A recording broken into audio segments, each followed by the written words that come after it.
नमस्कार प्यारे विद्यार्थियों, मैं सौरभ परमार स्वागत करता हूं आपका इस लर्निंग प्लेटफॉर्म पर।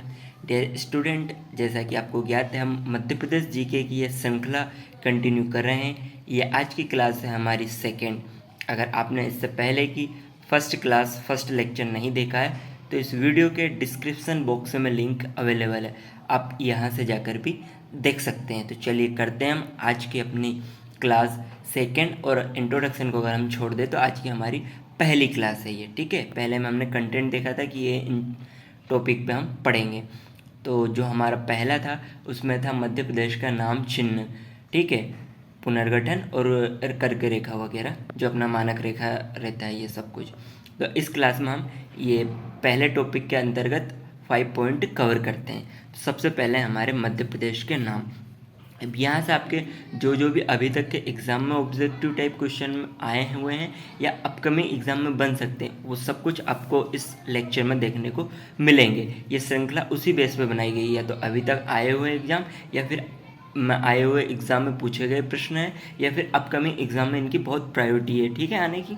तो मध्य प्रदेश का नाम, अब इसके बहुत सारे नाम को जाना जाता है और उसके अलग अलग हो जाते हैं, देखते हैं। सबसे पहले इसको बोलते हैं मध्य प्रदेश और हृदय प्रदेश, ठीक है, मध्य प्रदेश और हृदय प्रदेश। इसको क्यों बोलते हैं? ये नाम जवाहरलाल नेहरू जी ने दिया था। पूछ सकते हैं आप, मध्य प्रदेश को मध्य प्रदेश हृदय प्रदेश क्यों बोलते हैं, या फिर किसने दिया? तो जवाहरलाल नेहरू, ठीक है। इसको बोलते हैं भविष्य का प्रदेश। क्यों बोलते हैं भविष्य का प्रदेश? क्योंकि ये अपने विकास की ओर हमेशा अग्रसर रहता है और रहेगा।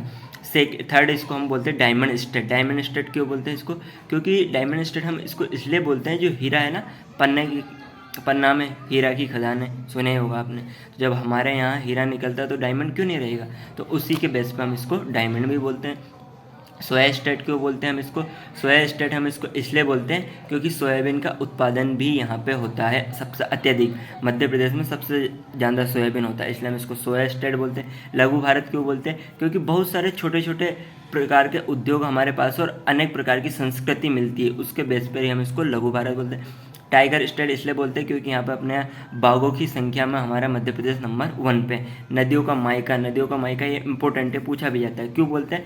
क्योंकि यहाँ पे बहुत सारी नदियों का उद्गम हुआ है, घर जिसे माना जाता है, तो इसलिए हम इसको नदियों का मायका भी बोलते हैं।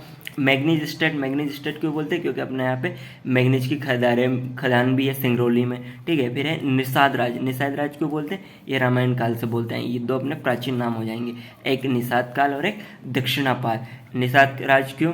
क्योंकि ये रामायण काल से चलता आ रहा है। और दक्षिणापार क्यों? क्योंकि ये उत्तर वैदिक काल में बोला गया था। तो आज की क्लास में हमने नाम देखा, ठीक है। अब अगली क्लास जो 4-5 पॉइंट है, एक सेकंड में आपको दिखा देता हूँ कौन कौन से पॉइंट है। सामान्य परिचय में नाम था, चिन्ह था, विस्तार था, पड़ोसी राज्य था और मानक रेखा, ये 5 हमें कवर करना था। तो आज हमने नाम कवर किया। अगली क्लास में हम चिन्ह, फिर उसके अगली में विस्तार, उसके अगली में पड़ोसी राज्य और उसके अगली में मानक समय रेखा पर क्लास देखेंगे, ठीक है। तो आई होप कि आपको ये क्लास बेहतर लगी होगी, यूज़फुल रहेगी। आप अपने फ्रेंड के साथ अवश्य शेयर करिएगा। Thank you so much for watching this class. Bye bye student, ध्यान रखिएगा, पढ़ते रहिएगा। मिलते हैं अगली क्लास में। जय हिंद।